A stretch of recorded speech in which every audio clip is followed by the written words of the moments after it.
The words hit me like a physical blow, sharp and cold, slicing through the haze of my recovery. You can't stay here, Mom. The house isn't yours anymore. My daughter, Emily, stood in the doorway of the home I'd lived in for 40 years, her arms crossed, her voice steady but devoid of warmth. Behind her, her husband, Greg, avoided my gaze, his hands stuffed in his pockets. I leaned on my walker, my knees trembling not just from the recent heart surgery but from the weight of her words.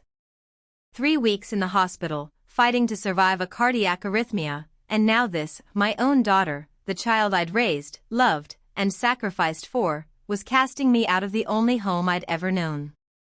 Emily, I said, my voice hoarse from disuse, what are you talking about? This is my house. Your father and I built it. We paid off the mortgage. It's mine.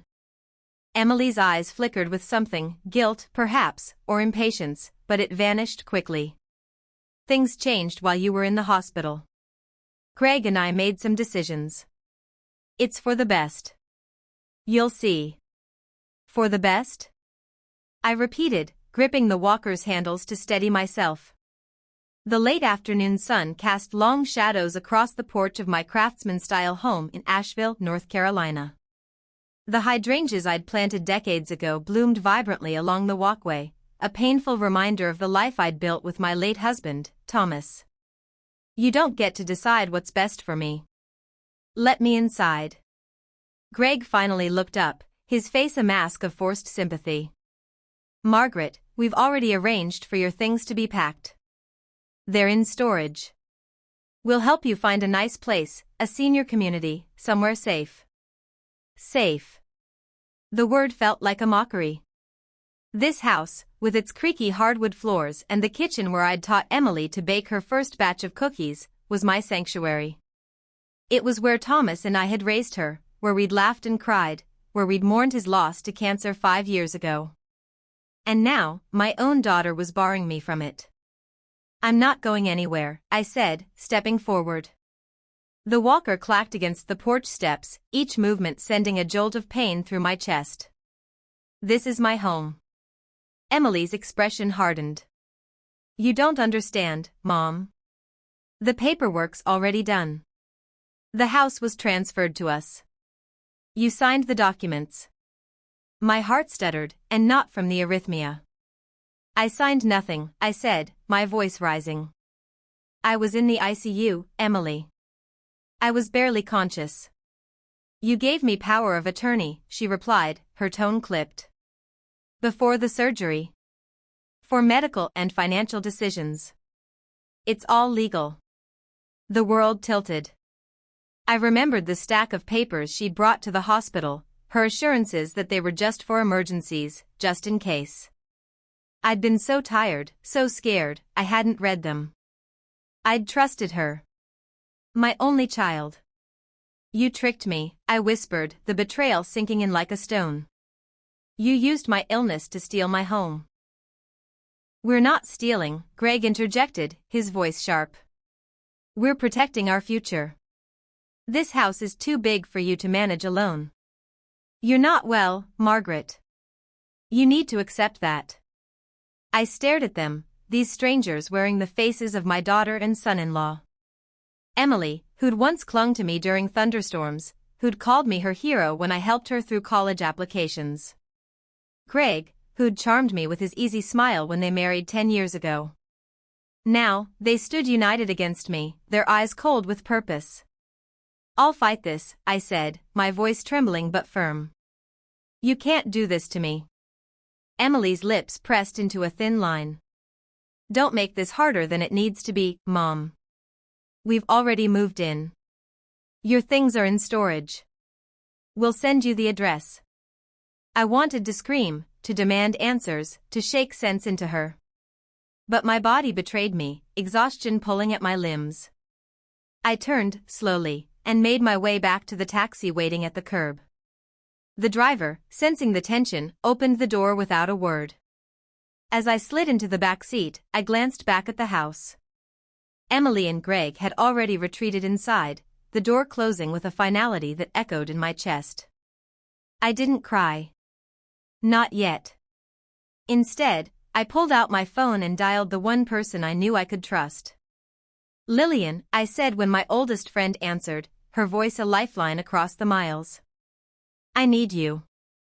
The hotel room in downtown Asheville was small but clean, a temporary haven while I gathered my strength. My heart monitor beeped softly beside the bed, a reminder of my fragile health. Lillian arrived within hours, her silver hair pulled into a neat braid, her eyes blazing with the same fierce determination that had carried us through decades of friendship. They can't do this, she said, pacing the room. A retired attorney who'd spent her career fighting for tenants' rights, Lillian was a force of nature. A power of attorney doesn't give them carte blanche to strip you of your home. We'll challenge this, Margaret. I promise you. I nodded, clutching the discharge papers from the hospital. There's more, Lillian. I checked my bank accounts online this morning. There are transfers, large ones, to accounts I don't recognize. Over $150,000 gone. Lillian stopped pacing, her face darkening. They're not just after the house. They're draining your savings. I swallowed hard, the reality sinking in. Emily asked me for my account passwords last week, said it was to pay some bills while I was recovering. I gave them to her. I trusted her. Lillian sat beside me, her hand warm on mine. We'll get to the bottom of this. I've already called a contact at the state attorney's office. But Margaret, we need to be strategic. They think you're weak, vulnerable. That's our advantage. I nodded, a spark of my old resolve flaring to life. For 30 years, I'd been a schoolteacher, shaping young minds, solving problems, standing firm in the face of chaos. I wasn't about to let my own daughter destroy everything I'd built. What's the first step? Lillian pulled out her laptop. We start by documenting everything. Every transaction, every conversation, every lie. Then we follow the money. If they're stealing from you, there's a trail. And we'll find it. Over the next few days, Lillian and I worked tirelessly in the hotel room, piecing together the puzzle of Emily and Greg's betrayal. The house transfer documents, which Lillian obtained through her legal contacts, were a masterclass in deception. The power of attorney I'd signed had been expanded to include financial authority, buried in fine print I hadn't read in my pre-surgery haze. The deed to my house had been transferred to a shell company, Blue Ridge Holdings, LLC, with Greg listed as the managing member. But the house was only part of it. Lillian's investigator friend uncovered a pattern of property acquisitions in our neighborhood, all linked to Blue Ridge Holdings. The Wilsons, elderly neighbors who'd lived 2 doors down, had sold their home 6 months ago. The Patels across the street had listed theirs last month. Each sale was to the same company, at prices well below market value.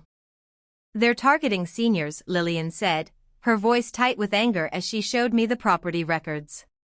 Your neighborhood is prime real estate, close to downtown, historic charm, perfect for gentrification. They're buying up properties cheap, likely planning to flip them for a massive profit. My heart sank as I realized the scope of their scheme. They're using my money to fund it, I said, pointing to the bank statements. Those transfers, $150,000 in total, went to Blue Ridge Holdings. Lillian nodded, her eyes narrowing. And I'd bet my law degree they're not stopping at your neighborhood. Greg's LinkedIn shows he worked for a real estate firm in Charlotte that was shut down for predatory lending practices. This isn't their first rodeo. The realization hit me like a freight train. My daughter wasn't just betraying me, she was part of a calculated operation to exploit vulnerable homeowners, starting with her own mother. The pain of that truth was almost unbearable, but it fueled my determination. We need to stop them, I said. Not just for me, but for everyone they're targeting. Lillian's smile was sharp, almost predatory. Oh, we will. But we need hard evidence. Something undeniable. I have a plan, but it's risky. Are you in? I thought of my home, of the memories it held, of the neighbors who'd become like family. I thought of Emily, the daughter I'd loved so fiercely, and the stranger she'd become. "I'm in," I said, my voice steady. "Let's take them down."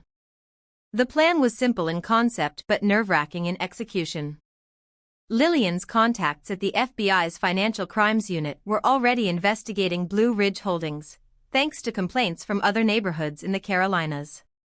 They needed concrete evidence of fraud. Documents, recordings, anything that could tie Greg and Emily directly to the scheme. My role was to get inside my house, where Lillian suspected they were keeping records of their transactions. "They think you're defeated," Lillian said as we sat in a coffee shop a block from my neighborhood, mapping out the details. "They won't expect you to show up. That's our edge." I nodded, adjusting the scarf around my neck to hide the heart monitor's adhesive patches. My health was still fragile, but my resolve was ironclad. Emily's at her yoga class every Wednesday morning. Greg's usually at his office downtown. The house should be empty. Lillian handed me a small device, a discreet audio recorder disguised as a keychain. "Get in, find their office, likely your study, and record anything incriminating. If you can grab documents, even better. But Margaret, if anything feels wrong, you get out. Promise me." "I promise," I said, slipping the recorder into my purse. My hands trembled slightly, but not from fear. It was the adrenaline of reclaiming my life. The next morning, I approached my house under the guise of a frail old woman, my walker a prop as much as a necessity. The neighborhood was quiet, the autumn leaves crunching underfoot. I didn't go to the front door. Instead, I slipped around to the back, where a loose latch on the garden gate had never been fixed. Thomas and I had laughed about it, calling it our secret entrance. Emily had never bothered to learn its quirks. The gate creaked softly as I pushed it open. My heart pounded, but I moved carefully, silently, to the kitchen door. The key, hidden under a loose brick in the garden wall, was still there. I let myself in, the familiar scent of my home now tainted by unfamiliar traces, Greg's cologne, a hint of Emily's lavender candles. Voices stopped me cold. They were coming from my study, the room where I'd graded papers for decades, where Thomas had written his poetry. I crept closer, the recorder already activated in my hand. "Be close on the Patel property next week," Greg was saying, his voice confident. "With Margaret's funds, we've got enough liquidity to secure the Thompson place, too." Another voice, unfamiliar, responded. "And the rezoning application? Any pushback from the city?" "Not yet," Greg replied. "We've got Councilman Harris in our pocket. Once we control 60% of the block, we can push the commercial zoning through. Property values will quadruple." My blood ran cold. They were using my money, my home, to orchestrate a massive real estate scam, exploiting my neighbors and destroying the community we'd built. I edged closer, peering through the cracked door. Greg sat at my desk, a laptop open in front of him. The other man, older, with slicked back hair, leaned over a stack of papers, steadied my breathing and stepped into the doorway. "Hello, Greg." He froze, his eyes widening in shock. The other man spun around, his hand instinctively reaching for the papers. "Margaret," Greg stammered, recovering quickly. "What are you doing here? You shouldn't be in my own house." I finished, my voice calm but laced with steel. "Discussing how you're using my money to ruin my neighbors' lives?" The older man stood, his face a mask of false concern. "Mrs. Turner, you're confused. This is a misunderstanding." "I don't think so," I said, holding up the recorder. "I heard everything. The Patel property, the Thompson place, the rezoning. And using my bank accounts to fund it all." Greg's face darkened. "Give me that recorder, Margaret." I took a step back, my walker scraping against the floor. "Not a chance. I'm done being your victim." The older man moved toward me, but before he could reach me, the front door burst open. "FBI. Hands where we can see them." Agents flooded the room, their voices sharp and authoritative. Lillian had arranged for them to monitor me via a panic button app on my phone, ready to intervene if things went south. Greg's hands shot up, his bravado crumbling. The older man hesitated, then complied as an agent cuffed him. I leaned against the wall, my heart racing but my spirit unbroken. I'd done it. I'd gotten the evidence we needed. The FBI office in Asheville was a flurry of activity as agents processed the evidence I'd collected. The recorder had captured everything: Greg's admission of using my funds, his plans for the neighborhood, even the name of the corrupt councilman. Combined with Lillian's financial documentation, it was enough to secure warrants for Blue Ridge Holdings offices and Greg and Emily's personal records. "You were incredibly brave," Agent Torres said, sitting across from me in an interview room. "This recording ties everything together. We're moving on their Charlotte office tonight." "And my house?" I asked, my voice steady despite the ache in my chest. "My accounts?" "We've frozen all transactions related to your property," Torres assured me. "A judge will review the fraudulent transfer. You'll likely have your house back within weeks." I nodded, relief washing over me. But the question I couldn't shake lingered. "What about Emily? How involved is she?" Torres hesitated, her expression softening. "Based on your recording and the documents, she's deeply involved. She signed off on the transfers from your accounts and was present at several meetings with Blue Ridge Holdings investors. We'll need to question her." The weight of that truth settled heavily on my shoulders.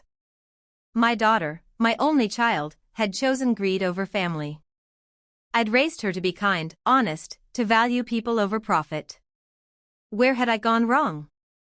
Lillian, sitting beside me, squeezed my hand. "We'll get through this, Margaret. One step at a time." That evening, I watched from an unmarked FBI vehicle as agents executed the warrant at my house. Emily's car was in the driveway, her yoga bag still in the back seat. Greg was already in custody, but Emily had no idea what was coming. As the agents approached the front door, I saw her silhouette in the window, her movements casual, unaware. "Federal agents. Open the door." The command echoed through the quiet street. Neighbors peeked from their windows, drawn by the commotion. The door opened, and Emily appeared, her face shifting from confusion to panic as she saw the agents. And then she saw me, stepping out of the vehicle with Lillian at my side. "Mom?" Her voice was small, almost childlike. "What's happening?" "You know exactly what's happening," I said, my voice steady despite the storm inside me. "You stole my home, my money. You used me to hurt our neighbors." Her eyes widened, but she quickly masked her fear with defiance. "This is a mistake. I was protecting you, Mom. You're not well. You need—" "Don't," I cut her off. "Don't lie to me anymore." I heard Greg. "I know about Blue Ridge Holdings, the rezoning, the fraud. You're not protecting anyone but yourself." An agent stepped forward. "Emily Turner, we need you to come with us for questioning." She looked at me, her composure cracking. "Mom, please.